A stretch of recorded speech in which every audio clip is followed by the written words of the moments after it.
Good morning.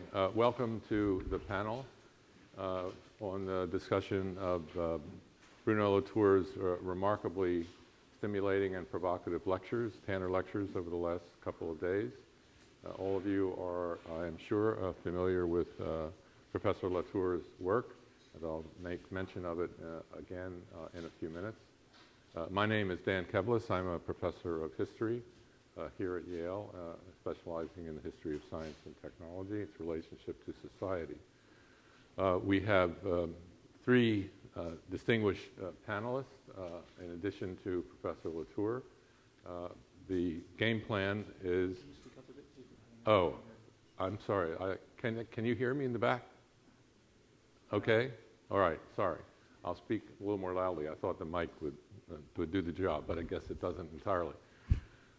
The protocol this morning is that I am going to introduce each of our three panelists in turn, and each will speak for about 5 minutes in response to not only Professor Latour's Tanner lectures, but also in response to their knowledge of his extensive work. And then I will ask Professor Latour to respond briefly, and then the panel will be open for a general discussion that I will moderate. As the panelists know, I intend, at the risk of appearing rude, though not with the intention of being rude, to limit them in the amount of time for their remarks, not only at the opening, but also subsequently. And after some discussion up here among the panelists following Professor Latour's response, the discussion will be open to the audience as well. And I will apply the same rule, if you don't mind, to those of you who wish to pose questions or make comments. That is, be sure that you are brief in respect to all the other people who may want to intervene in the discourse. So without further ado, let me turn to our first speaker, or commentator. She is Joanna Radin, a historian to my left, a historian and anthropologist of biomedicine here at Yale. She holds appointments in the history of science and medicine, in history and in anthropology. She teaches classes on science studies and the history of global health. With her HSHM colleague, Bill Rankin, she is a coordinator of Science Studies Lunch, a movable feast that meets various kinds of producers of knowledge in the labs, museums, studies, and libraries where they work in New Haven. And together with Bill Rankin, she has also helped organize a reading group on the work of Professor Latour in recent weeks. So without further ado, Joanna, over to you. Thank you, Dan. And I want to start by acknowledging the great privilege it is to meet face-to-face with my fellow diplomats up here and in this room as we come together to collectively inquire about the status of Professor Latour's ambitious inquiry into the modes of existence. And before stating my specific line of questioning, I want to call attention to a rather obvious, but I think he would agree, not insignificant phenomenon. We are all here, as in sitting on this platform and in this room, together. There are many more who are not here. They are those who have not heard or not heeded or not been able, for whatever the reason, and those reasons are important and worthy of consideration, to make the trip, to accept the invitation for a diplomatic encounter. These mundane observations, I feel, are of great significance in an endeavor that implicates, if not implores, diverse multitudes to find new ways of relating, of encountering each other. These encounters, as we heard over the last 2 days, must not be limited to the university, but will take place in and within a dynamic world. So I hope that in this conversation, we might have a chance to learn more about how other platforms, apart from this stage or this room, like the internet, as he and I were just discussing, are providing, but also foreclosing new opportunities for diplomacy in this inquiry. I also hope we might have the chance to learn more about how this call for collective inquiry into plural and articulated modes of existence extends or complements similar efforts long made by feminist, indigenous, and post-colonial investigators, efforts that have been focused on the question of who is on the stage or in the room. My more specific interests in this encounter, in this panel, however, are related to these points, but have to do with probing the causes and consequences of casting this project in terms of urgency, or for that matter, ecology. So I have passed you through the first two tests that you propose in the conclusion of your book. But I'd like to focus on the third, the assumptions underlying it, which maybe will lead to some new and interesting answers to the fourth test you propose. So what are the consequences of locating the evidence for this present sense of urgency in the scientific terms of ecology? You request that we not modernize, but ecologize. Does this shift succeed in getting beyond the binaries of the moderns? Or might it erase the agency of those previously referred to as non-moderns by more fully interpolating them into a modern project? Have we ever been ecological? I'm going to use my final few moments to offer a recent historical data point relating to this aspect of the inquiry for consideration. And I'm going to call into the room some delegates of a prior encounter of a similar tenor, many of whom are no longer alive, but whom we might consider still existing. So in the late 1950s, at the height of the Cold War, the Wenner-Gren Foundation for Anthropological Research sponsored a huge conference called Man's Place in Changing the Face of the Earth. A major through line was anxiety about the anthropogenic roots of detrimental climate change, or environmental change, from radioactive fallout to toxic chemicals to erosion. And a dominant overriding concern was the loss of variety, and let's not call it nature or culture, but just resources for survival. Lewis Mumford was asked to summarize the proceedings, the publication of which, I assure you, was at least 3 times as long as this book here, The Inquiry, so a much vaster much vaster report. But in Mumford's commentary, he too reached for the work of Whitehead, which he claimed could provide a more organic, compassionate, and less mechanistic detached mode of problem solving. Mumford stressed that it was no longer at all obvious that technological civilization, which one might read as modern, should serve as a, quote, baseline. He suggested instead that there were many possible worlds to be built, depending on how humanity chose to prioritize what was important. But, if the only goal was survival, what Mumford said, a uniform type of man, reproducing at a uniform rate in a uniform environment, kept at constant temperature, then current problems might be solved only to create a much deeper one. Why, he asked, should anyone, even a machine, bother to keep this kind of creature alive? What Mumford called for in this site, reaching to people like Teilhard de Chardin, was love.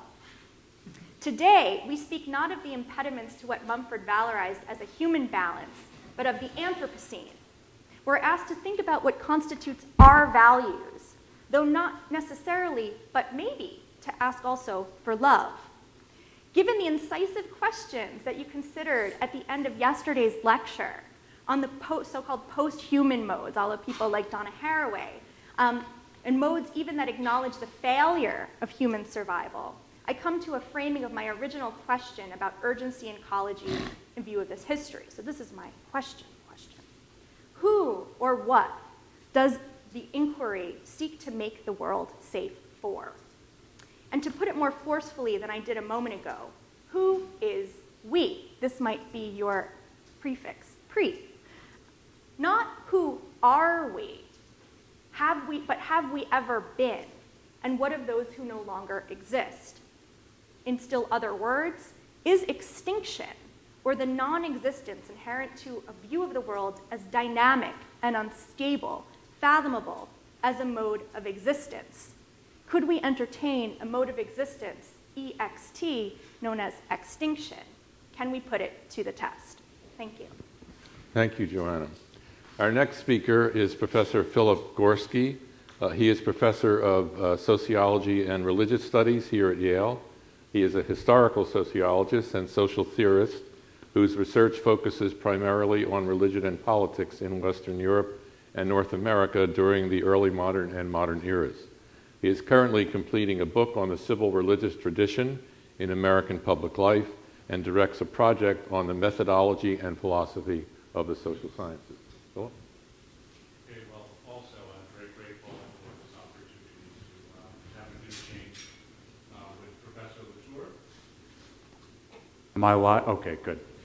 My questions concern the influence of theology and metaphysics in your work.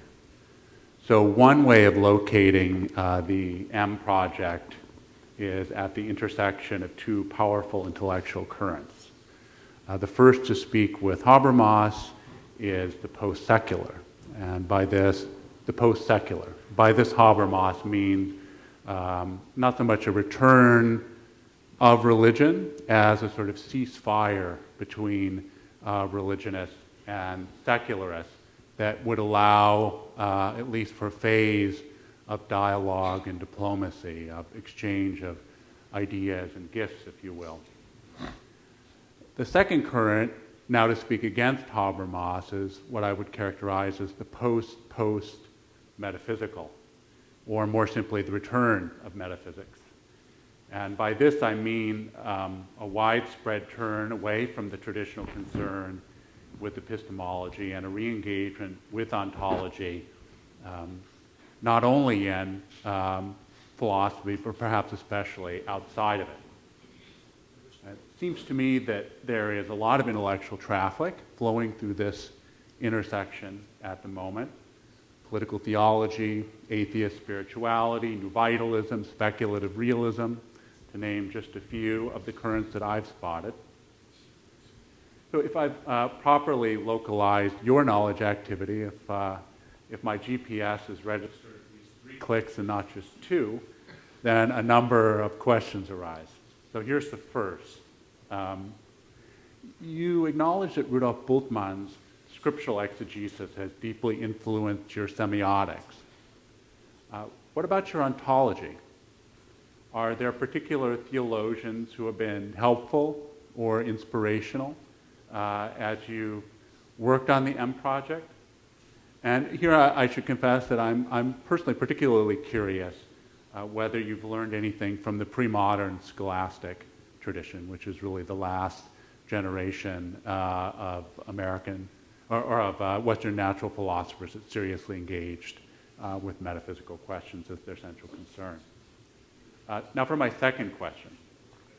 Would your ontology, would your mapping have been different if your personal trajectory had been different? If you had not started out writing a dissertation on scriptural exegesis, but on, say, political philosophy?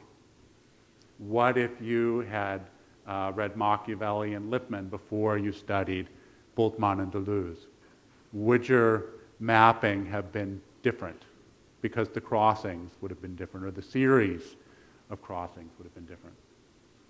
Okay, so now just to make sure that I really do have a proper fix on your coordinates, let me lock in on a third satellite, which is Max Weber. And here I wonder how you would position yourself vis-a-vis Weber. I see both similarities and contrasts. On the one hand, his metaphysics were deeply polytheistic. In his famous phrase at the end of Science of Vocation, we live in a world of warring gods.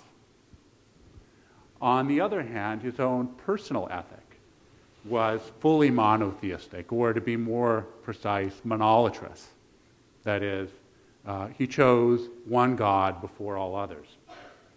The only rational course, the only manly stance, in his view, was to devote oneself to one God, in his case, of course, the God of science, and the life without illusion. Whereas you, I expect, are a zealous polytheist. Or am I wrong about that? Thank you, Philip. Our third and final commentator on the panel is Professor Adam Tooze. He is the Barton M. Biggs Professor of History and the Director of International Security Studies here at Yale.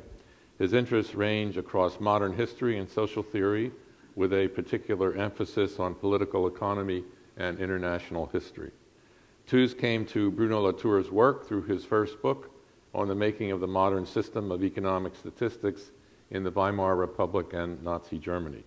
His current projects include a Latour-inspired microhistory of an agrarian cooperative in 1930s Württemberg. Thank you very much, Dan. Sorry, I'll turn myself on here. So the theme that I wanted to raise today was prompted really by the insistent references throughout your work, Bruno, and to the questions of war and peace. Last night, this was a recurrent theme culminating in your dramatic call to arms in the climate wars. In AIME, you call for peace so that we may better face the dramatic prospect of the struggle with mobilized forces of nature to come. That, however, calls on us to recognize the war that's already been declared. I have a slight anxiety, I think, about the proliferation of this dramatic rhetoric of war throughout your thinking and throughout the politics of your project. And I wanted to suggest to you that the route to pacification lies certainly in recognizing war, but doing so in the way that you recognize the other modes of existence that you seek to bring to our attention in AIME. Recognizes it as a mode of existence, giving it its due, but also its place. A specific place, a not overwhelming place, not that it becomes the metaphor that organizes our entire relationship to the world. And this seems to me the question also that William James, your great hero, posed to himself in his famous essay, his last essay, The Moral Equivalent of War, where he argued that pacifism, if it was to have any chance, needed to take seriously what the regime of war actually stood for. So could war be a mode of existence? And so really my question to you is, that's my question. Can we play this AIME game around war? So what does an AIME existence have to have? What would designate it? How do we make the bar? One, it has to have a hiatus. It has to be a mode marked by a hiatus, by a trajectory. Second, it has to have felicity and infelicity conditions. We must answer the question of what beings are brought into existence, and we must answer the question of what alteration in being as other is produced. So let me try very, very briefly, and I promise to be extremely brief, to just tick these boxes for war and see whether this is actually a viable idea. Question 1, if disorders are the hiatus that defines the mode of organization, is the hiatus that defines war the existence of the enemy, the fact that the world has a place in it for someone or something that's inimical to us? Question 2, if the trajectory that defines law is the linking of cases and actions by means, is the trajectory that defines war the flow of tactics, operations, and strategy? It's not for nothing, surely, that Tolstoy's account of the complexity of actual combat in war and peace was one of the touchstones when you first introduced actor network theory to science in action readers. Question 3, if bringing back and losing information are the felicity-infelicity conditions that constitute the mode of existence of reference, would breaking the enemy's will and having one's will broken be the felicity-infelicity conditions of war as a mode of existence understood in Clausewitzian terms? Question 4, if the safety bearer is the being brought into existence by law as a mode of existence, is the warrior not the same as the policeman, not the same as the martyr, the person committed to killing and being killed in combat? The warrior that you invoked so passionately last night, is the warrior that's being specific to the mode of war?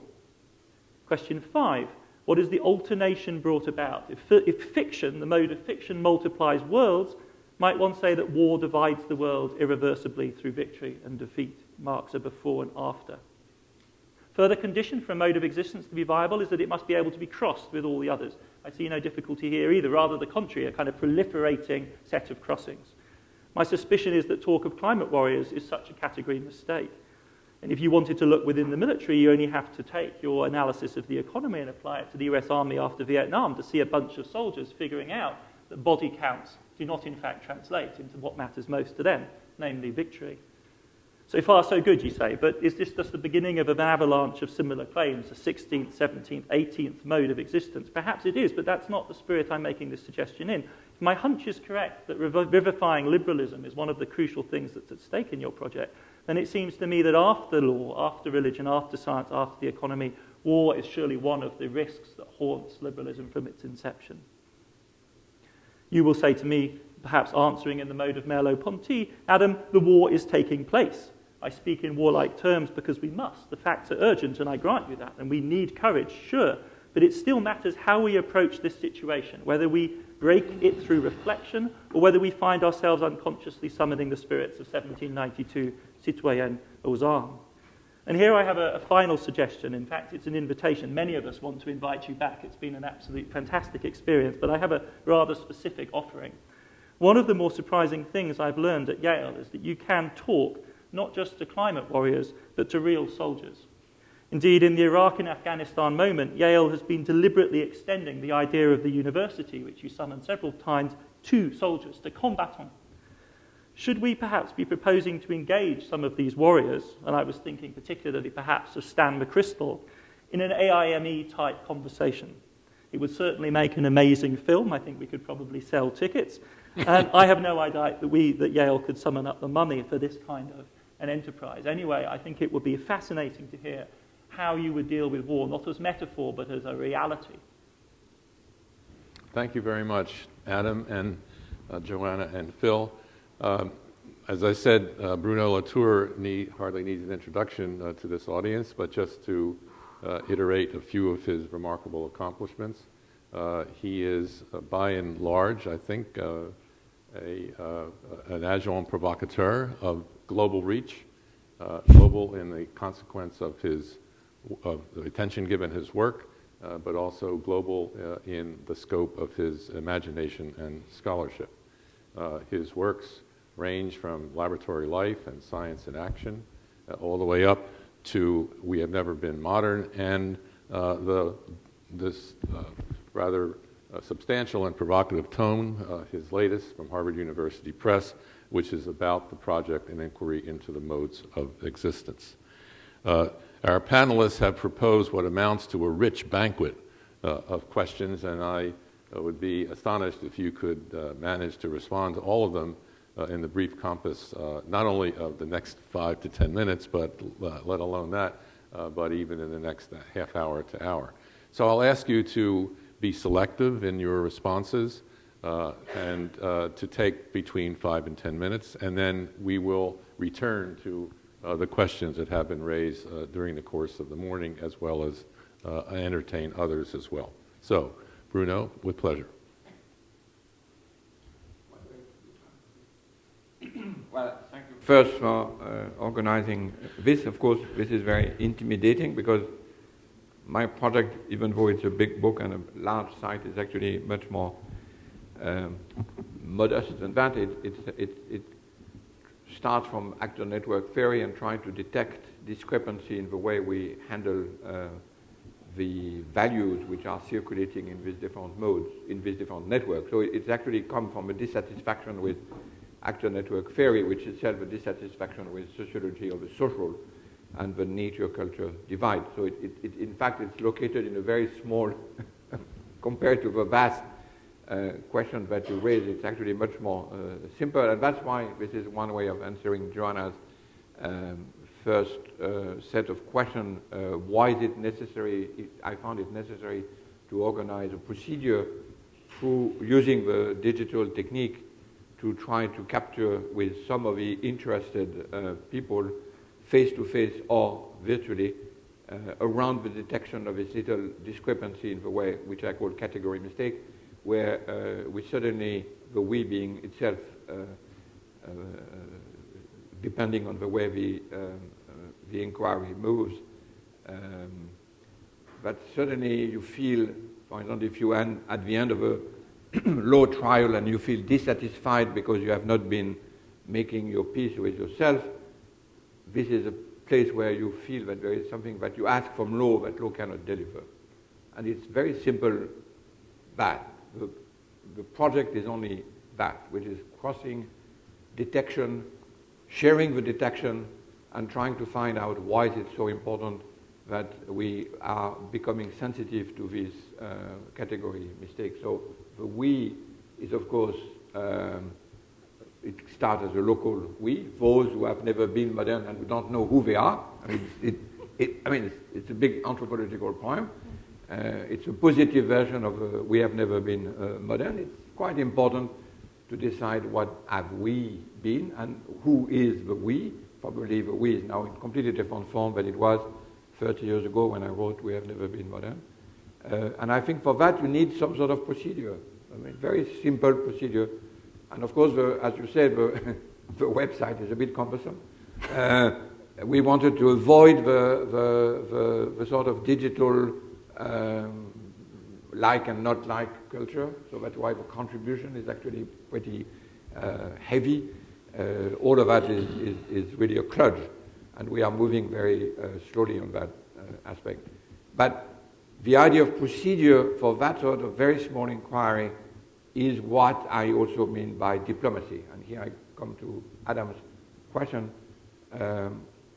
War, what you call war, basically I call diplomacy in the project. Well, because the two are related. Diplomacy arrives when war has exhausted the competent. And I sort of prefigure a situation where the competent are exhausted. And those who are most exhausted are those who have used nature or natural law or whatever as the ultimate judge around which all of the other fights of the 20th century have been waged, basically. That is this idea of the advance of reason, which would have linked and ended up going through the whole planet. So I'm anticipating that they are exhausted, competent, then they can open the common ground situation. And of course, there is a great danger in the word ecology. There is a great danger, as I said yesterday, in the word Anthropology. I mean, Joanna mentioned that, which is, of course, very important.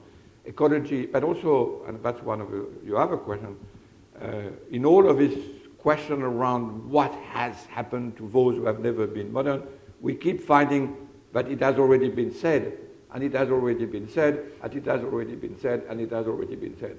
This is what Peter Sloterdijk very nicely sees as a sort of constant circle that has to be started again. So we could have done exactly the same argument with the All Earth catalog. Mm-hmm. There was an exhibition in Berlin on the All Earth catalog. Every single thing is there. Well, we're there, but we are not there because you need another round and another round and another round to get the idea in place, so to speak. So since we have never been modern, it's constant that when you go to the past, you find other versions. But of course, modernism has never been extant. So it's why we are always surprised to see that the whole Earth catalog or the Wenner-Grant beautiful site that you mentioned said exactly the same thing in which we are. But we are not the same thing, because the intensity of the circle is not exactly, it's more tight, so to speak, and the urgency and the numbers of events and agencies to take up simultaneously has increased. So it's not surprise for those who have never been modern to realize that there is always something which was there before. And I'm not sure I can get to the Weber part, because my reading of Weber has never been intense enough, and this project aim is just made of holes, basically. I mean, it's a very small reticulation, so it does not, but it has a very important aspect for religion, which is not really religion, but exegesis. What I got from Bultmann is exegesis. And I think you asked the question of what it would have been different. Yes, of course. It would have been different, and it would have been, in my view, much more difficult to detect the hiatus in the trajectory which we came to associate with modes of, I came to associate with modes of existence. So biblical exegesis seems to me, and I think we discussed that at dinner yesterday actually for other tradition, something which allows you to detect that the continuity in existence of a mode requires reprise. Reprise is the word that my translator used, reprise. Reprise, which is a very nice word in English and French as well. So this is what I take. And then, of course, religion in one of a tradition, very small tradition, which is a Christian tradition, but pretty important for those who have never been modern, sorry, is, of course, a very different way of understanding the passage of history, because the idea that we are getting out of religion has been one of the strange ideas which has been completely misunderstood. And when you ask the question of who are we, I'm very now deep into Voegelin, although I discovered it much too late, because Voegelin seems to me to have, and that's connected, of course, to the war argument as well, a very important potential in the philosophy of history and the natural theology. But that all of this is pretty recent in my reading, so I'm unable to answer some of your important questions. So this is the first round. But one thing is that if you have two, one is ext and the other one is war, if you do add this mode of existence, please do the job yourself. Please what? Well, do the job, because I've done it for 15 modes, and it was a lot of work. So I said at the end of the book, I mean, probably there are lots of others, but please do the job, and if you are interested. And it is a lot of work to find out what these modes are and how can they be defined. So I'm not against the multiplication. I'm just exhausted by the 15 I found. Well, I like to push the discussion ahead a bit from a slightly different angle, but drawing on some of what our commentators have already said. And that is, first of all, it's about the who are the we, and what is the nature of this diplomacy, or what are its possibilities, and then the possibility of war. Not an armed war, but a different kind of war. So is it your hope and expectation, Bruno, that you would invite to the diplomatic table the people who are so adamantly opposed, say, to the reality of climate change? That is, the flat earth climate deniers, climate change deniers. And if you would invite them to the table, how would you conduct, what would you hope for from the diplomacy? My expectation is that the Koch brothers, ExxonMobil, and so on would not be open to any kind of diplomatic reasoning or negotiation whatsoever. So that means that if it doesn't work, it's not that diplomacy is after the exhaustion of war, it's war follows the exhaustion of diplomacy.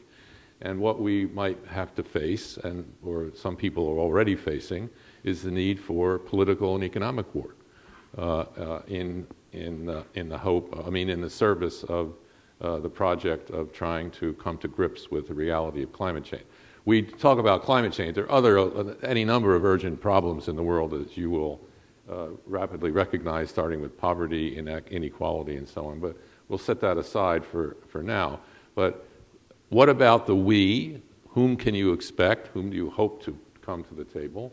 Do you expect that diplomacy would work with the recalcitrant groups? And secondly, and then lastly, if it doesn't work, don't we have to really face the reality of political war, which is how we have usually negotiated or managed to resolve some of these recalcitrant deep problems? Yeah.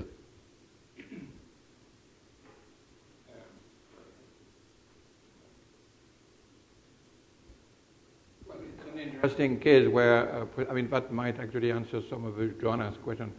The we will be produced by the succession of small-scale encounters that we have done through the project, or which have been going on. And one of them answers the question, your question, Daniel, which is who are among the scientists who are attacked by the climate skeptics who would be interested in modifying slightly the epistemological framework, where they see that there is something wrong with the idea of science and the firewall between science and politics, let's say. And we have actually a meeting soon on that in south of France with biologists and physicists, because they feel that there is something wrong, and they are sufficiently interested in the alternative I propose to say, well, there may be something there which might be another frame where let's see if it works. In the same way as the one I mentioned in the first lecture here around the mind-body, for people who are trying to produce knowledge about a disease and who are not and want to have a connection with those who produce the body part. So it's precisely the idea. I make ontology an empirical project.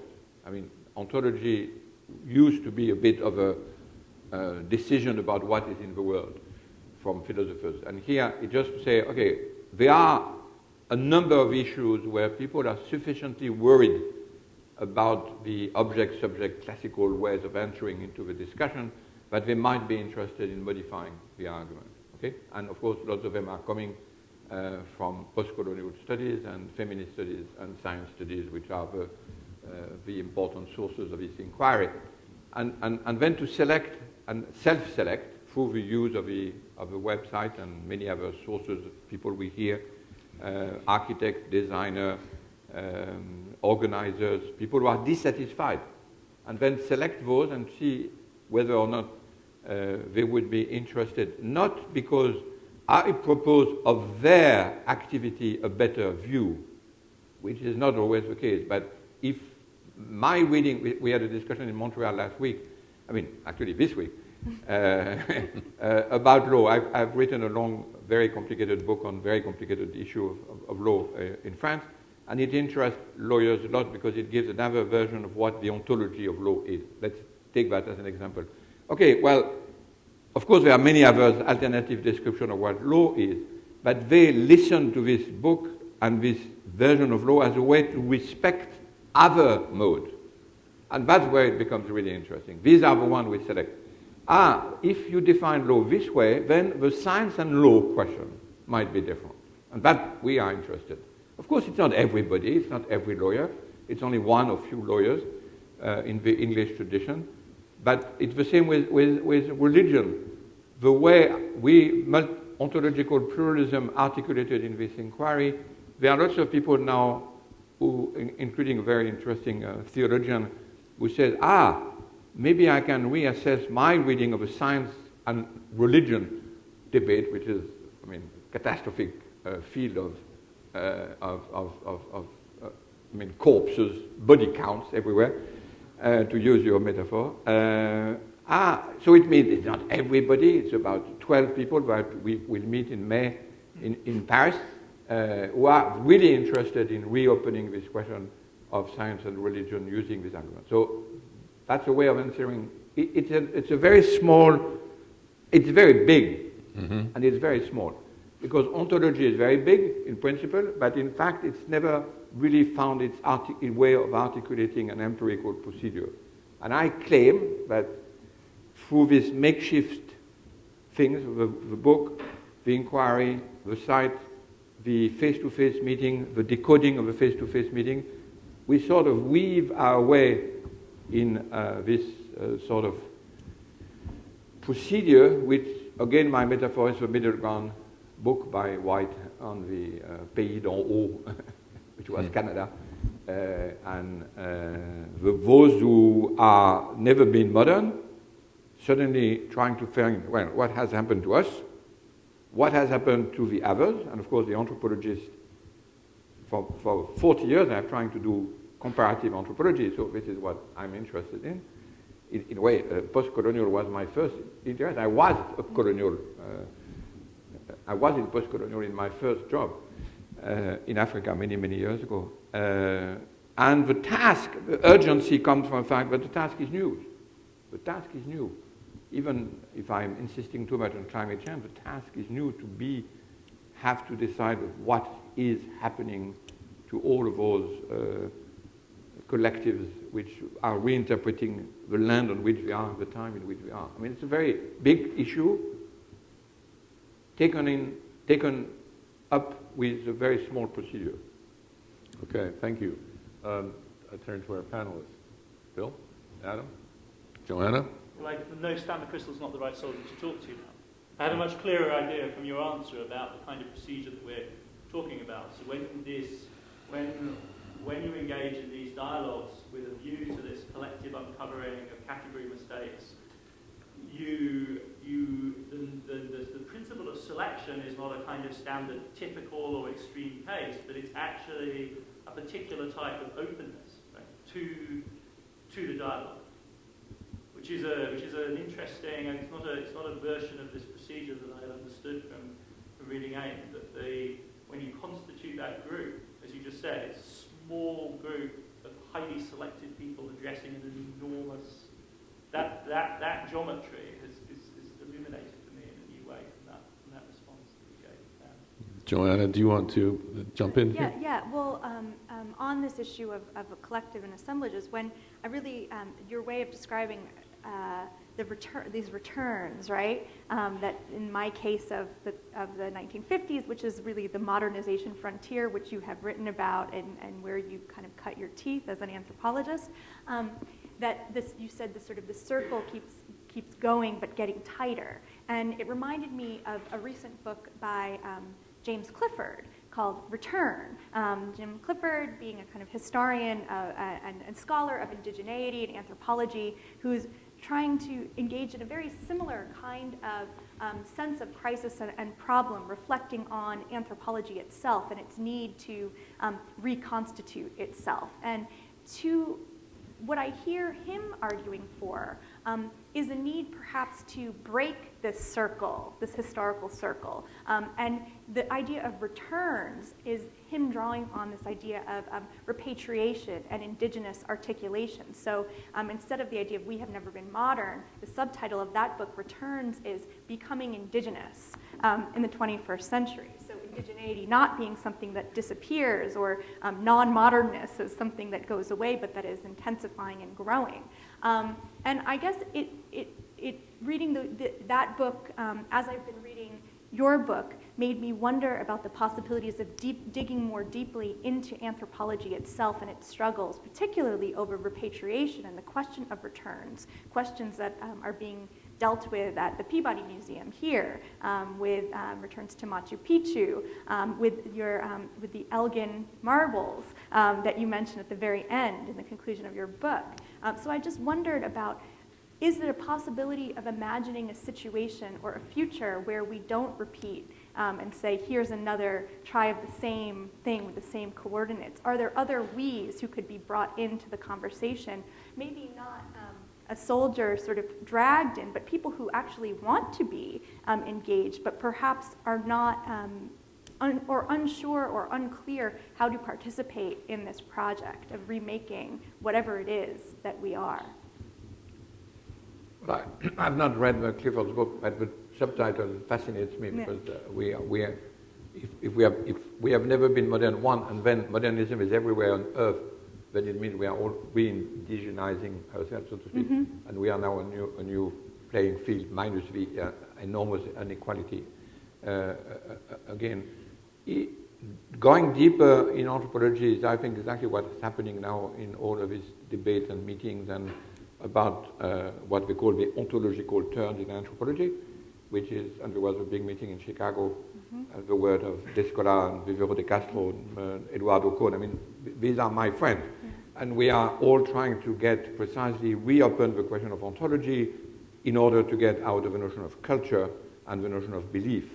So if there is one element which I think is so crucial and sympathetic to the AIM book, and the AIM project is precisely that.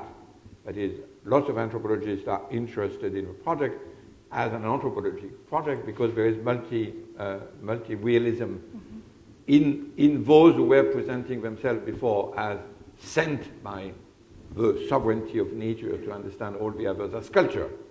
And that's a big chance. And I think we have a big meeting in September in Rio de Janeiro on that, which is, okay, what it is for people who had to be cornered into having a culture to meet the former modern who now are being redescribing themselves as having this multiplicity of being. What does it change? Well, it changes a lot of things. Because one of them is, of course, belief is not the way to register the agencies with which these other guys have been constructing their collectives. And it's a very, very rich and very interesting set of middle grounds. Po. Do you say that in English? The sort of, what's the word for smoking? Calumet smoking. Peace calumet smoking. Pardon? When you smoke a calumet in the middle ground, in the pays d'en haut, it has a word. We say in French, we say po. The meeting place. What? Well, it doesn't matter. Forget Peace it. pipe? Peace pipe? Peace pipe. Calumet. Peace calumet, we call it in French, but it's my French. Peace pipe. Peace pipe. Anyway, I'm sorry, I don't want to interrupt you, Bruno. You No, I'm finished. Okay. So, Philip Gorski has raised the issue of religion in the sense of the possibility that you live in a world of, we live in a world of warring gods, multi-theisms, polytheisms, and that you want to possibly focus on one particular kind of religion. I wouldn't call it religion, that is science, that's Weber, actually. I wouldn't call science a religion, but I don't want to put the words in your mouth, it's Weber whom you're invoking here. But the force of religion is extremely powerful in the world today. Organized religion, scholarly religion, etc., Protestantism, Catholicism, Buddhism, and Lord knows what else, Islamic religion. So I wonder whether you have given thought to the invitation to religious leaders or religious thinkers as such in the among as being welcome at the table of your diplomacy, and what role they might play. Well, it is actually a large part of the inquiry, trying to get what difference does it make if we talk about beings uncounted and instead of belief. And it allows the project to shift the question of presence of religion to the difference between fundamentalism and religion, in whatever religion it is. So one of the crossing which is so interesting is what happened when religion, and again Voegelin is very interesting, Voegelin I think you say, is one of the crossing absolutely crucial, is when the way to address the beings of religion is misunderstood by a category mistake with something completely different, which is that they request the sort of presence that this table has. And then, of course, immediately the thing shifted completely different. It's a big problem with creationism in this country, but it has started a long time ago in Christianity with the beings of politics as well. So the whole question is, once you have a procedure to interrogate the beings that come to you and ask the right question, then it's possible to reinstate and reinstitute religion in a way which is not fundamentalist. And that's a key question, because it's also a question for the most important element of our civic religion, which is called economy, which is a topic that Adam went. So the only way to be able to get into this question of being liberated, if liberalism means that, liberated from the definition of economy, it's very, very important to be able to find a sort of what I call the specifications of the beings, and to address the beings in different specifications, so that you don't address them in a way which is, I was going to say, impious, which is after all a great part of what religious tradition has been. Don't, what is the expression in English? Don't misspeak God. Yeah. Yeah, Don't take God's name in vain. Okay. Right. Yeah, don't take God's name in vain. Right. Okay. And that's true of all the gods. Phil. I just want to ask one other question that was on my mind but didn't really fit under the rubric that I started out with. And this is actually follows nicely in this, because it's about how you would think about freedom, which surely is one of our central values. The word you use is freedom. Freedom. So you're quite critical in M of the thinking about freedom as autonomy and choice, which are probably the two most important ways that we think about it from the Enlightenment and liberal tradition. How would you think about freedom? I mean, one thought that I had is something about the freedom the freedom to experience plenitude. Is that what freedom is? Freedom. To experience plenitude. To experience plenitude. The experience of plenitude. Is this freedom? Yes, I'm asking, would this be what you would understand by freedom, or how you would like to see freedom understood? I'm not sure, but there is one element of freedom which is impossible without a pluralism of being, which I'm trying to articulate in this project. That is, it's very difficult. I mean, of course, except if we speak of freedom as one of the very key elements of politics, which is one of the very important, I mean, freedom as autonomy. But there are lots of other ways of understanding freedom. For each of the modes, there is a very important element of freedom. I mean, one of them very important is law and organization. I mean, all of them are freedom. It's like value. It's everywhere in the project, but it's entirely depending on the ability to maintain the plurality of modes, which is the difficulty. It seems to me the difficulty we have when we sort of shrink all of those modes, which are basically all susceptible to be paralyzed by the bad guy in this project, which I call double click. There's always a danger that double click will transform that. So freedom is, one definition of freedom is to be freed from double click. Yeah. We live as much as we can when we are freed from double click. It's true in science, in religion, in law, in politics, in economy, everywhere. I'm still a little restless at your response to the war thing. I mean, I take your point. You've done a lot of work, and that's enough. And if people want to multiply, they should go multiply. And that's totally reasonable. It's a great pragmatic answer. I guess my suggestion was that war is a strategic issue in this project, in the same way as religion and science were strategic, because if either of their radical truth claims in the double-click version of science are admitted, it blitzes all the other fields. And the concern I have about the issue of war is that, especially if it's thought in the strong, almost sort of ontologized form that somebody like Schmitt does, where it's a question of existence and non-existence, that this is potentially as threatening as double-click in some sense. And in various other versions of modern history, it's far more threatening and annihilating. And yet, right now, precisely because you want to summon, as you described it to me over breakfast, you want to summon the urgency of war, it's become this, for you, general way of thinking about our current condition. And that's where I think people like James and so on can really be helpful, and seem to be more in the spirit of your project, in that you acknowledge its force, you acknowledge its indispensable kind of position within this never-been-modern situation that we're in, and yet can, in some sense, gain freedom from it, right? It doesn't become this dominating metaphor, the way I think it actually was for Schmitt, who's thinking about politics is not just with war, but as it were completely suffused with it. And that's my sense, that there's a real tension here. And so this additional increment is not just another one somebody should do, but really, if not done, not fully tied back into your project, is a kind of window of strategic vulnerability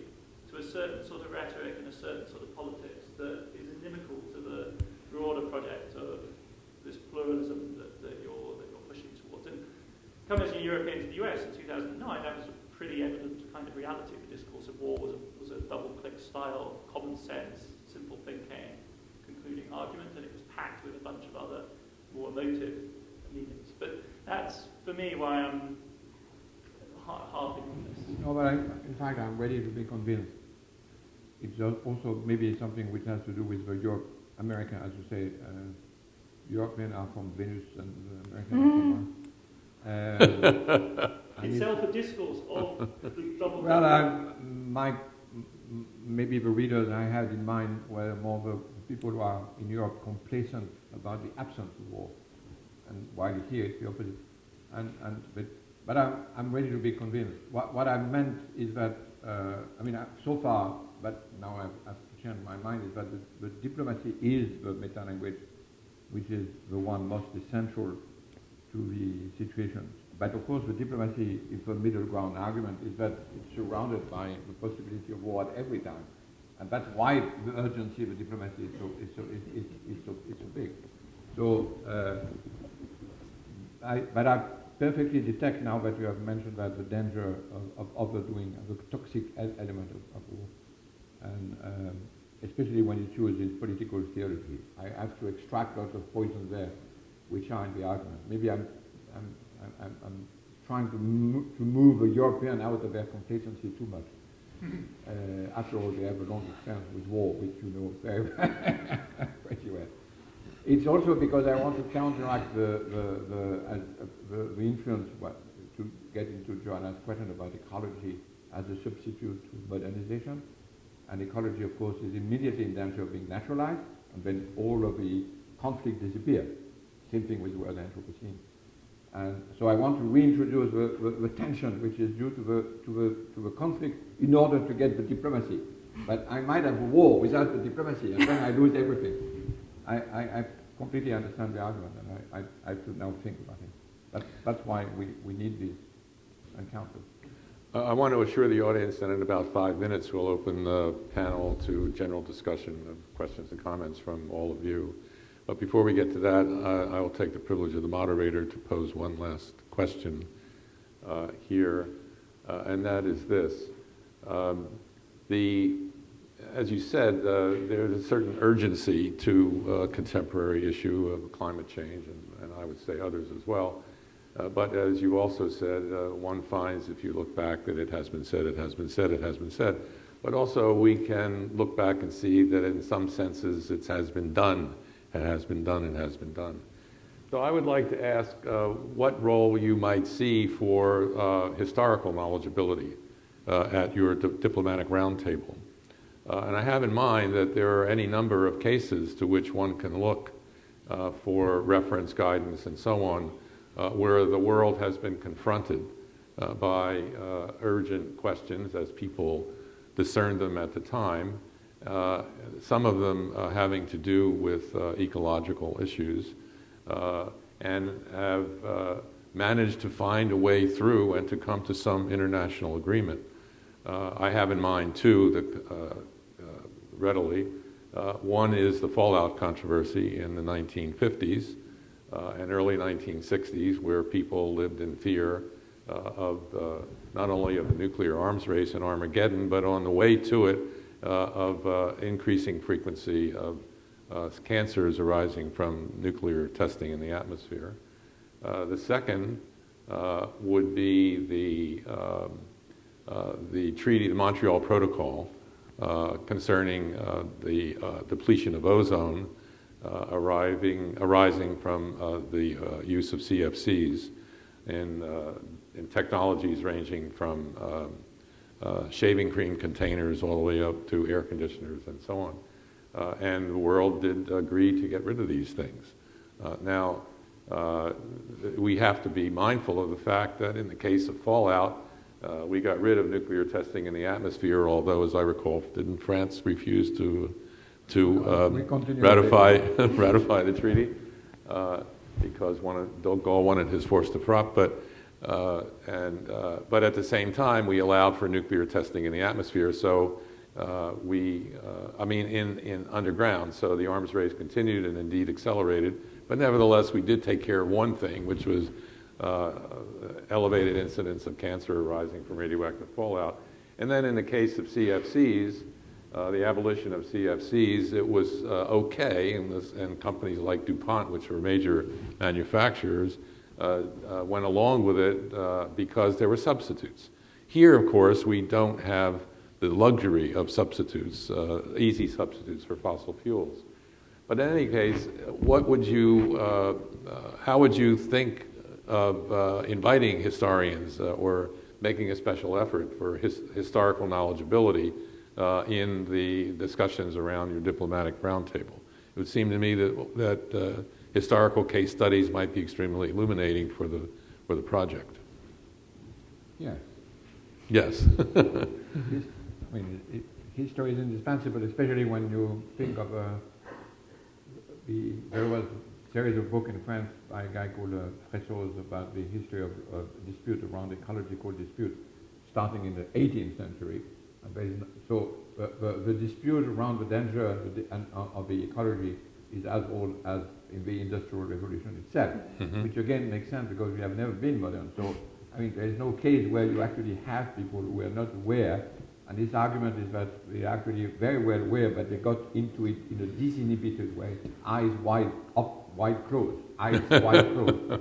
So the danger of historians, if I can, this is a panel with three historians, is that there is a crying wolf story aspect of that. and that it's quite extraordinary for people of my generation who have been through the nuclear war, the nuclear winter, and then climate change. So I agree, we have a feeling of déjà vu, and simultaneously quite extraordinary to think that most of these new old threat is actually coming from scientists who are themselves aware that there is a great danger in saying it's déjà vu, because it might not. So there is something with historical acumen, so to speak, should simultaneously say this is as old as the Industrial Revolution, and see the great acceleration, which is there is something which is that in the terms of Gaia might be one step too much. Correct. So, and that's where the right. It's very striking that this. we miss the opportunity of detecting the originality of the situation now, just because we are very good historians, are a bit blasé. Oh, I agree with you entirely. I didn't mean to invoke historical cases for the purpose of déjà vu all over again. I mentioned historical cases, because we can learn from how they handled it in their own day, and there are other cases, Law of the Sea, for example, is another one. But also so that we can compare now and then and see what's different now about the political, economic, and scientific dynamic of the situation, and as well with with the degree of urgency and threat that we encounter, which is different, I think, from one of the elements is what Joanna has mentioned before, which is that urgency is also extraordinarily unequally applied throughout the whole world. There was a paper today in the New York Times about Bangladesh, which is the most depressing story because they are the least responsible and the most... I mean, that sort of constant change and the shift from historicity to Gaia, I mean, that's also something which we should not miss as an original point. The fact that the word like tipping point, catastrophe, is actually shared by people who are very serious geologists is quite something. I mean, I've been doing human and non-human connection for 40 years, and now it's said and given and made and pushed forward by people who are geologists. This is something amazing. I mean, the fact that geohistory comes to be a sort of normal way for geologists to think about it, when we have been spending so much time in the old days, in something which we call the science war, another war, fortunately only on pen, it's quite extraordinary. I mean, that I don't want to miss. I don't want to miss the originality of that part. But I recognize, of course, the importance of using the other examples. Okay, as promised, I will now open the discussion to comments and questions from the floor. There are microphones arrayed here, so please come up. And also, please be brief. Otherwise, I will rudely interrupt you.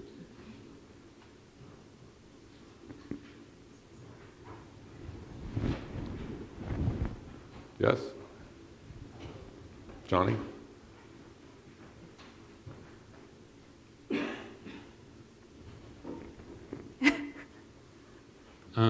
Hi, so two questions actually, hopefully brief.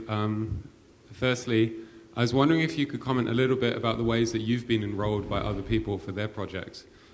We started off a long time ago with Latour science studies version, and now it seems that there's a kind of emerging sense of you as a metaphysician, as a geologist, etc., etc. And I was just wondering if you could comment about that, and if there's a sense of a bad enrollment, and people that are trying to enroll you in projects that you're not interested in being associated with. And secondly, I was curious about this metaphor of the space of diplomacy, and we've been talking a lot about round tables and people coming to the table. And it was curious that this is an event that's a round table, but yet there's no table and it's not round. And I wondered if you could talk about these sort of spaces of encounter, how they matter, and what this has to do with form, actually, because there's you talk a little bit in your book about how ethics emerges as a property from the world, and I was struck by this as a kind of aesthetic metaphor. And if you think about sort of post-Kantian aesthetics, there's a sense in which ethics itself can emerge from formal properties of, say, art or of life. And I just wondered if you had anything to say about that. I hope that's brief. The first one, you mean, I'm not sure I understood. It's the first one is about the history of How you have been enlisted by others. How I've been... Is that right, Johnny? How you have been enlisted by others. You're enlisting others into your project. And what other projects have you been into? What other projects have you been enlisted? And are there bad enlistments? Well, actually, what is surprising to me is that people now, in many of his encounters, say our project and my project, and it's not mine anymore. It's theirs. Right. So the project you started. It's perfectly happy with me. It's not. See, this is also why I'm interested in this metaphor of inquiry. If I take it as if it's so easy to criticize the book itself as completely empty of, there are so many things missing in it. It's completely absurd. But then people say, but from law or people in theology or in economics see what they could do with it, and then they go on. For example, the law is a guy called Kai McGee, who is a lawyer. He's a practitioner lawyer. I tried to have him come to Paris for a while, but he says obviously the salary I could give him was not linked to comparable to the salary of a lawyer in America. And he wrote a whole book about what he could do with this project on law. So yes, this for me is the most positive aspect of a project, is that people talk about the project as their project and not as my project. Which is what I try to build in the narrative of the book by this invention of this anthropologist, with now a name actually. I learned that it's called Annalise. She's called Annalise. She's called Annalise. Someone proposed that actually he has found the name of this lady. It's actually Anna Lee with a Y.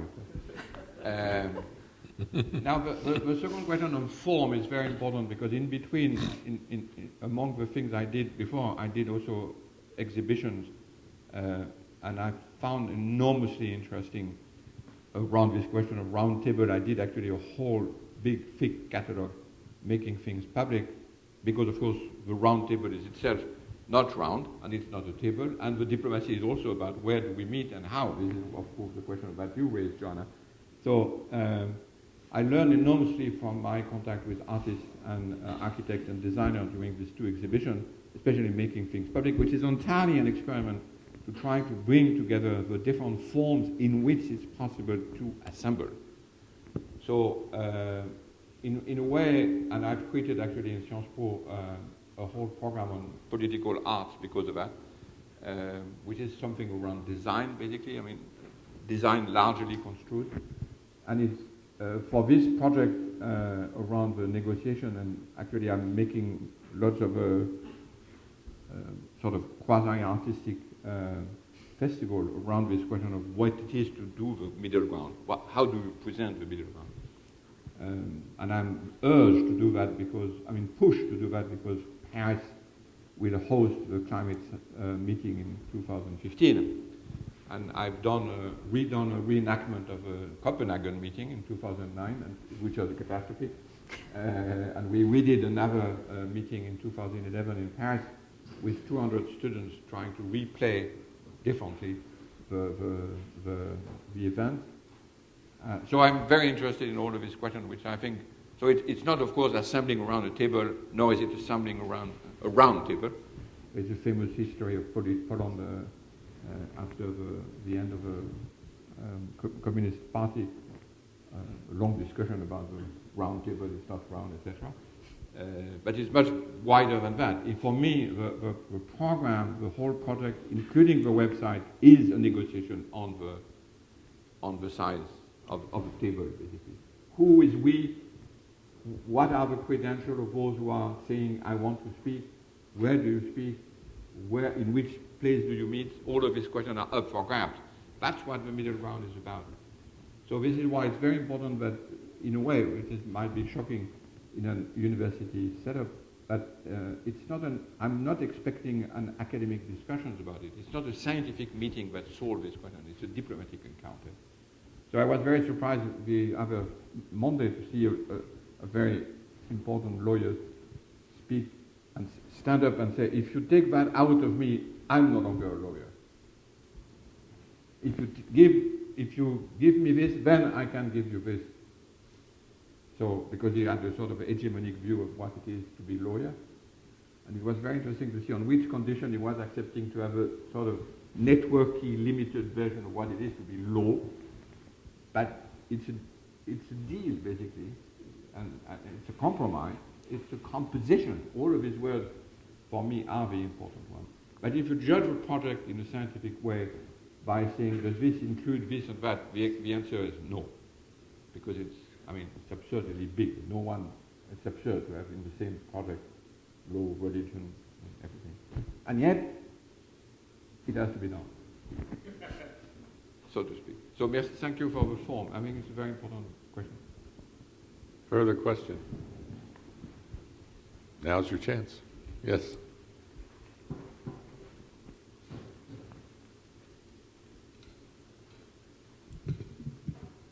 Thank you. I really just wanted to invite you to say a little bit more about the appearance of a language of sovereignty in some of your recent remarks. It's, I think, not very present in the book AIM, but you've spoken recently elsewhere about the sovereign Gaia, and that thematic was invoked again in your remarks last night. And that's, of course, a striking juxtaposition with elsewhere your emphasis on diplomacy, and you've evoked for us this scenario of a middle ground as precisely the space in which everything is up for grabs. And so I wanted to invite you to speak about what is at stake for you in this interface of a sovereign Gaia and a scenario of diplomacy. Is sovereignty a metaphorics for the urgency?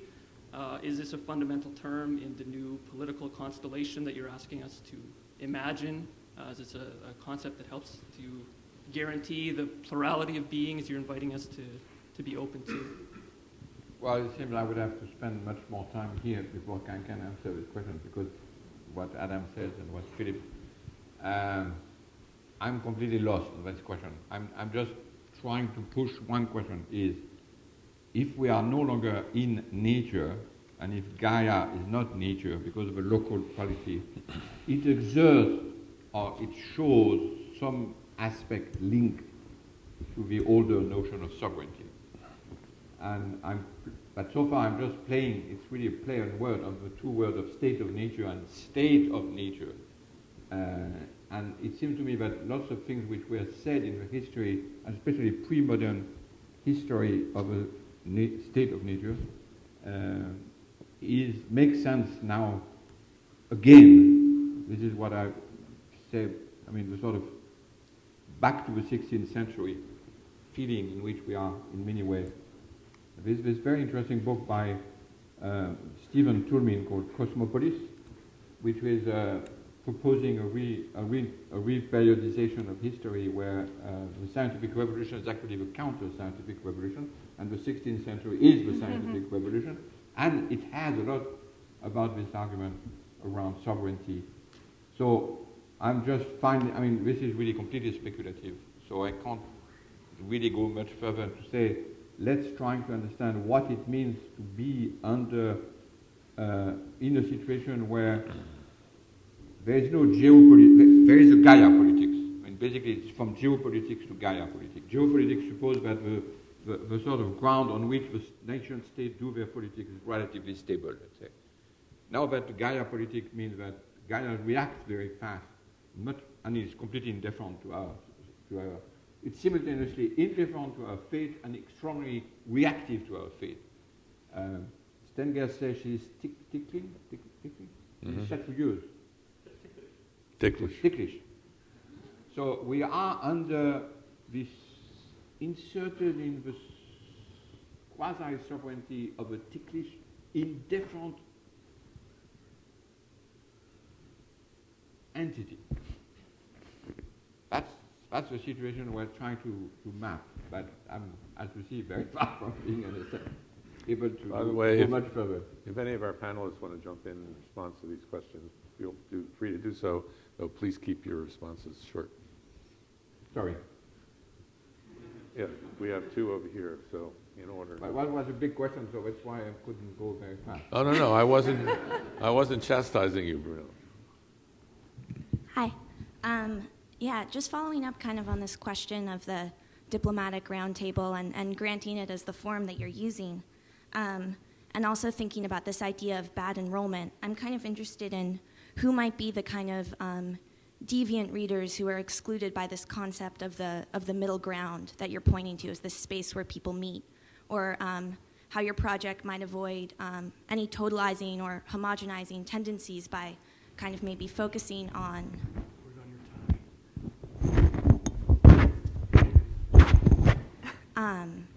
these modes of knowledges from above, or to put it another way, maybe like who would be a bad user or a bad clicker, or who gets left out. Well, it's a bit of Joanna's question then. Everybody is left out of this project. I mean, we have managed. No, I mean, we have managed to have a few readers and then a few people for the site and a few contributions. But I mean, it's a very small network. I'm a network specialist. I don't believe in surfaces. So it's just a tiny little set of a network. Now, the reason why it interests some people who self-selected themselves is because of the middle ground situation, which is being, well, let's put the claim in its most absurd form. The modern have not encountered themselves so much. They keep analyzing themselves a lot, yes, but they don't have. Well, let's put the argument in the most absurd way. They never meet in a frame which is comparative anthropology, because they are obsessed by this notion of nature culture. They used to be obsessed by this nature culture. So they are self-critical, but they not necessarily meet what it is, which beings that if you take them out, they say, we are dead. That's the experiment I'm trying to make. So it's a self-selection. People self-select themselves. If they feel that there is something which they lose or not. And how does your notion then of self-selection relate to your use of the internet? Do you see that as a more kind of pluralist, liberal sphere where like lots of people could kind of participate or contribute to the project, or is that a similarly kind of self-selecting group of users or clickers? You had the same question. I would just, I think that the idea of the internet, but maybe to take it even a little bit further. So we, Adam and I each proposed a different kind of mode, and users of the website are provoked to provide a mode, but it is not so simple, right? So you have to pass through certain kinds of trials in order to actually have your mode be considered. Yes, and so are there submissions that people who self-select, who show up and say, I'm here. We have to be persistent. They have to be persistent. So what kind have you, and this is an empirical question, I'd add Ava's larger question, make it empirical. Have there been submissions that have been denied? Have there been people that have selected themselves to show up that have not been allowed to stay? Yeah. That's your question, in a way. Yes. No, we overdid it a bit because we wanted to avoid the like and not dislike sort of a commentary. That's why we moved from commentary to contribution. And the contribution is highly edited, and there are, of course, contributions which we consider the board of people who are editing them, which are completely useless, but some of them are edited. Some of them are transformed. That's an inquiry. It's not just everybody comes in. So it is in that sense exactly like in a meeting. There are lots of things which are irrelevant to the discussion, and also because the difficulty of a project is also it's highly constrained because of the complexity of actually listening to what it means to meet around this question of being. So it's not a neoliberal, if I understood it. It's not everybody. It's not crowdsourcing. Yeah. So I mean, it's sort of ritual-like, as in the magic flute, right? But not quite, not quite so rigid. Could I just ask ask one little piece on this, and I'll stop and you need not even answer. But that in a project as radical as this one, even as modest as its bounds may be, if what is at stake is reconstituting, right, the modes of existence, then how can one know what's relevant or not? What's at stake when Mumford makes his claim, or in the 1950s, that, and Garrett Hardin says, we might get rid of something that turns out to be really useful. We might turn someone away who actually has the secret. We might extinguish a whole species that, say, can cure cancer.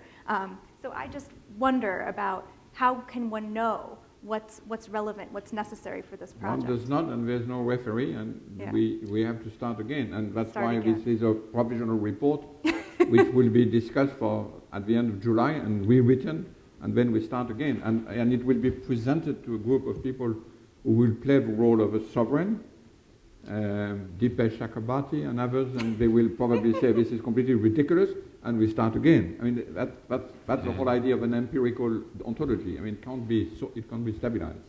I want to turn to the woman here on the left and go back to the right, the other side of the auditorium. Thank you very much, and my question also goes... Please stand closer to the mic. Thank you very much, and my question also continues this fascinating conversation. I would like to ask you to comment on the distinctions between things I've been wondering about, network versus collective action versus collective movement. So is there some kind of hierarchy there that is based on leadership of ideas and people, and how this leadership might be established? So essentially, who decides where this process goes, based on what kinds of criteria, and that goes back to Joanna's comment just recently. So how this revolving iterative process can be conducted? Who is the driving force? Who is in the driving seat? Who is the driving force of history, or of this project? Of your project, maybe, however you would like to take that. Well, I'm afraid the driving force of this project is me, but the driving force to which I align myself is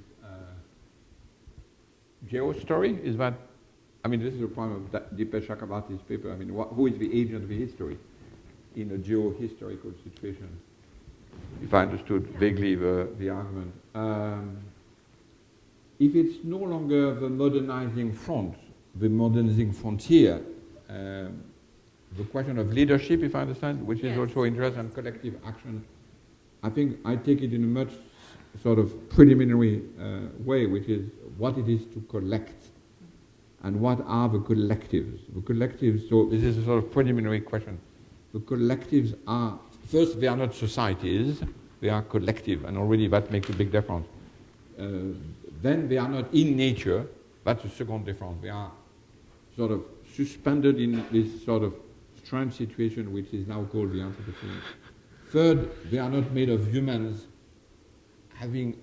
providing values on a valueless world. Third, transformation. Fourth, they are not nation states. They have configuration which are leagues or lines which have very strange shapes, so that and that's the sort of geopolitics, and so on and so forth. So the whole apparatus of what it is to be a collective and have collective action, and what it is to be on the stage representing and doing politics is up for grabs. I mean, it's impossible to do the politics we did in the 20th century. So this is why it seems to me there is always this problem that we are closer from the 16th century than we are from the 20th century. It's a very odd situation where that's why the question of form is so important. The very way of what it is to be a political agent on the stage of politics is being renewed very deeply right now, it seems to me. Alyssa?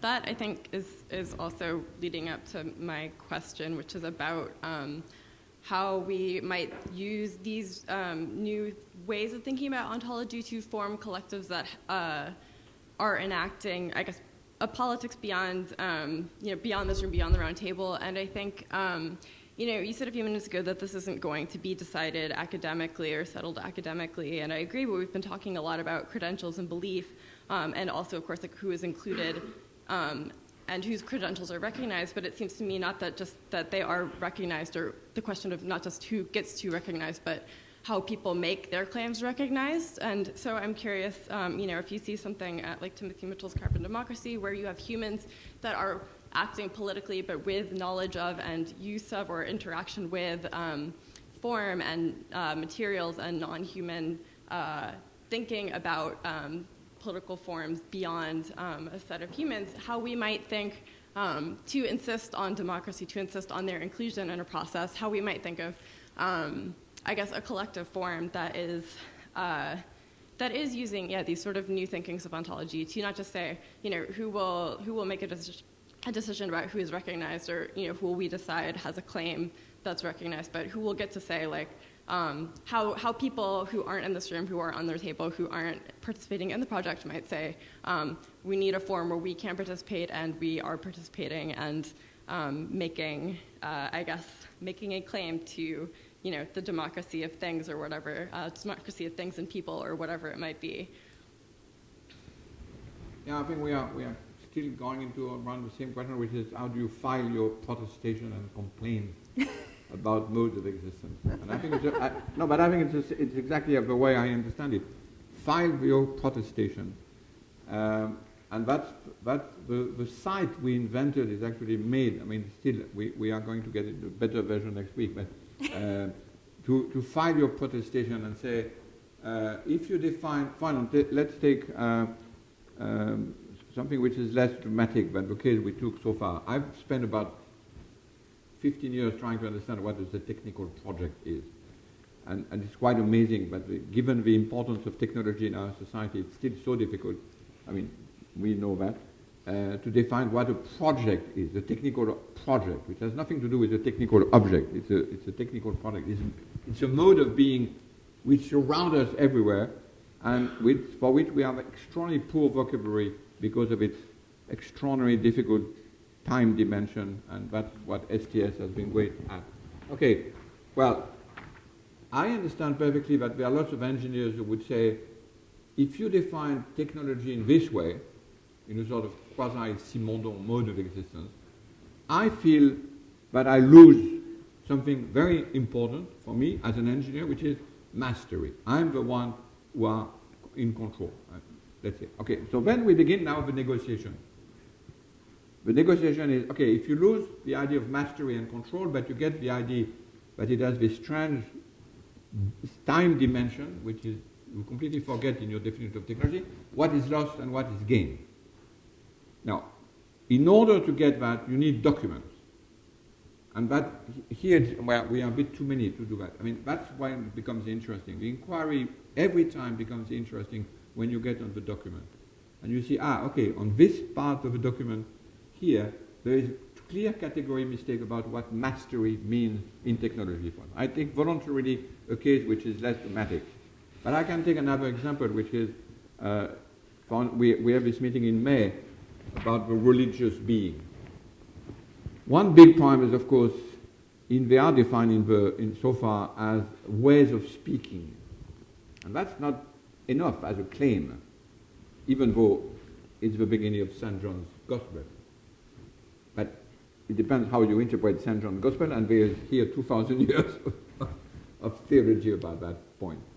So then we begin document, and we will have interesting documents on that. What do you lose and what do you gain by telling something, by defining the beings of religion in this way, allowing other beings of being heard, especially in this case, the beings of science. So you see, this is the way the thing goes on. But we have to be able to get at the document. If not, it's too complicated and too abstract. Thank you. I have in mind that we will go to this gentleman over here, then to you, and then give Gary the last question and last word. Thanks. Hi, thanks. So I have a two-sided question, which goes back to the first audience question about being enlisted into projects, and also about enlisting others into your project. on the one side, the idea of Gaia is, in my mind, immediately linked with James Lovelock, which is, I think a lot of people don't want to be associated with. A lot of people what? With Gaia theory. Yeah. It seems like most of the ecologists I've read, they sort of want to distance themselves from that to some degree. But you're embracing it, also because the figure of Gaia for Christians is something that they're somewhat allergic to. So that's on the one side, enlisting a term which may be dangerous. I wonder how you think of that. On the other side, I've started reading this book from last year by Adam S. Miller called Speculative Grace, Bruno Latour, and Object-Oriented Theology. And we've talked a bit about theology, and it seems like something that you don't have a problem being enlisted into, those conversations. But I wonder how you feel about being taken up by the object-oriented ontologists. And if I can just read 2 brief lines from this book. In general, then, the principle of, and this is from a chapter called The Principle of Irreduction. In general, then, the principle of irreduction renders the co-conditioning of objects unconditional and absolute. For Latour, nothing is unconditioned except the unconditional claim that nothing is unconditioned. These 2 terms, co-conditioning and unconditioned, they are very common translations, and good translations, of central terms in early medieval Indian Buddhism, Buddhist thought, particularly the Madhyamaka school. So along with being enlisted by the object-oriented ontologists, you're also being enlisted amongst the Madhyamaka, Mahayana Buddhists and Vajrayana Buddhists. And I wonder how you feel about this. I have to confess that I read this book with tears in the eyes because I found it so beautiful.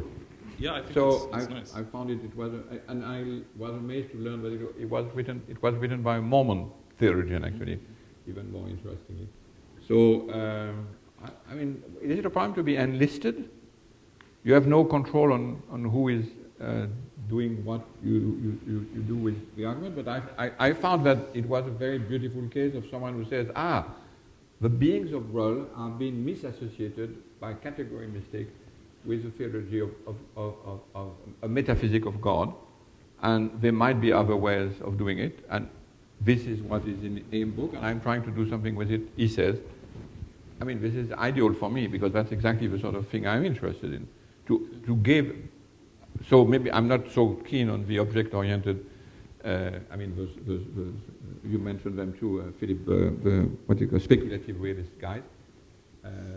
But here I heard that there's something about the beings of religion which was sounding right to this theologian, and which helped me take confidence in my own product.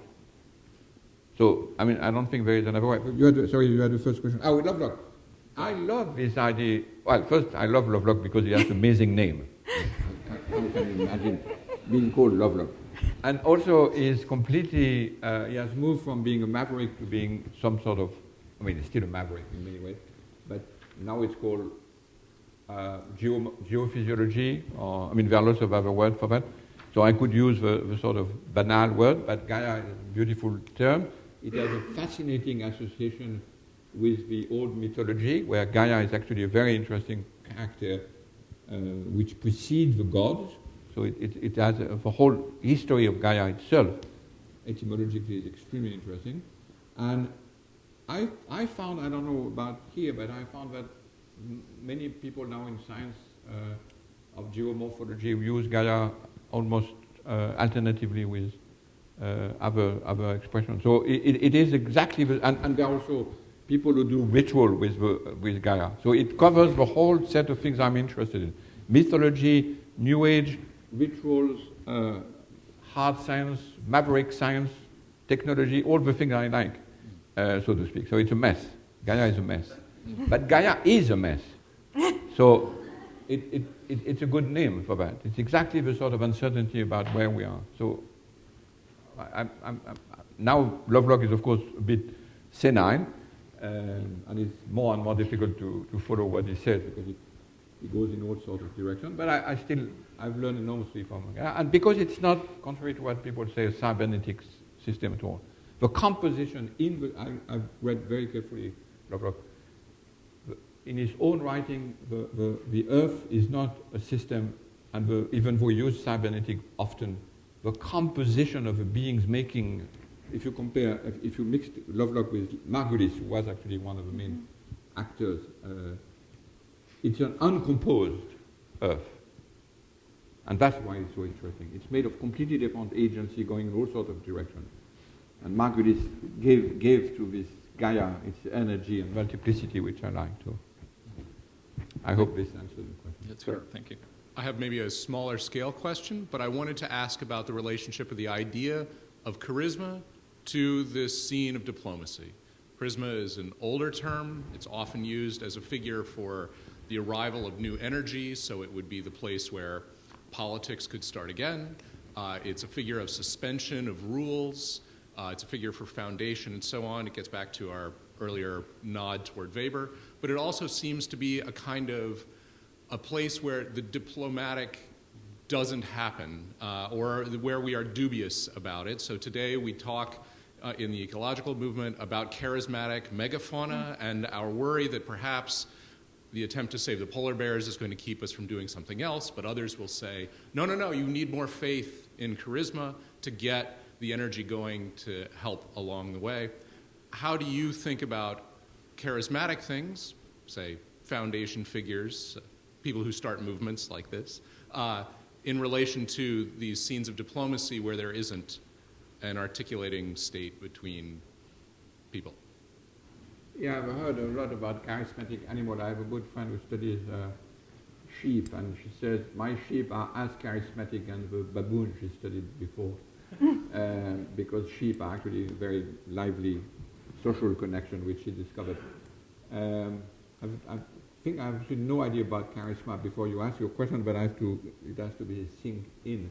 The whole project is a deflation of belief in charisma, as it is. It is a rematerialization of, it's a fight against transcendence, basically. The whole project is a fight against all this transcendence. Science, capital S, replaced by science S. And religion,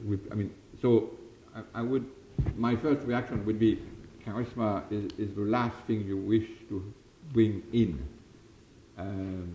On the other hand, I might be completely wrong, because I also trying to get the former modern, who have never been modern,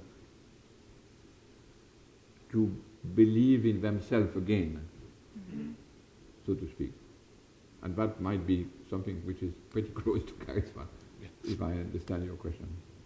So I'm afraid I have no way to get further than that. Gary? Thank you.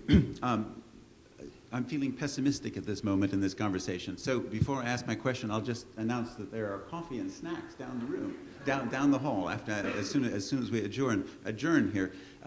Three words that stick so much with me out of this conversation. One is networks. Another is diplomacy, to be sure. And a third, which hovered in the middle of the conversation and then rather disappeared, is fundamentalism.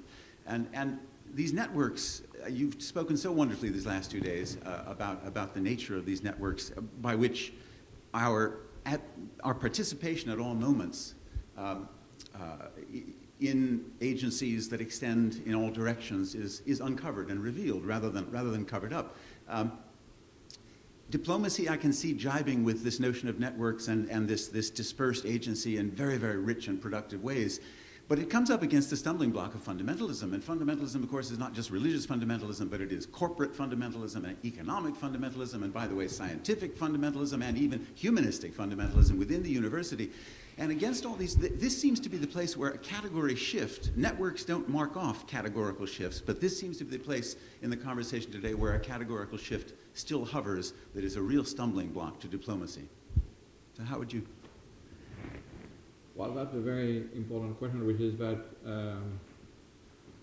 the project in biographical term is that I'm from a generation, there are two generations. One of them is, I mentioned before, we have been through, shifting from the nuclear war to the climate change.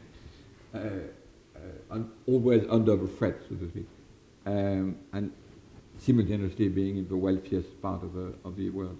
But the other biographic is that I'm from a generation who criticized institutions, leaving no other solution to the one after than to become fundamentalist. So the whole argument is, okay, fundamentalism is what happens when the institution in their networky, diplomatic, fragile trajectory have become invisible. And I have to confess that my generation is largely responsible for having made invisible. So we have not helped. In other words, we are, this is the generation of critique of institutions in science, religion, scholarship, etc., have been largely responsible for making impossible the link between institution and truth, let's say.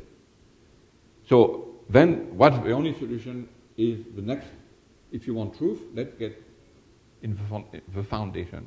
It's very difficult to get associated, and of course the science war and the whole science study is completely at the center of that.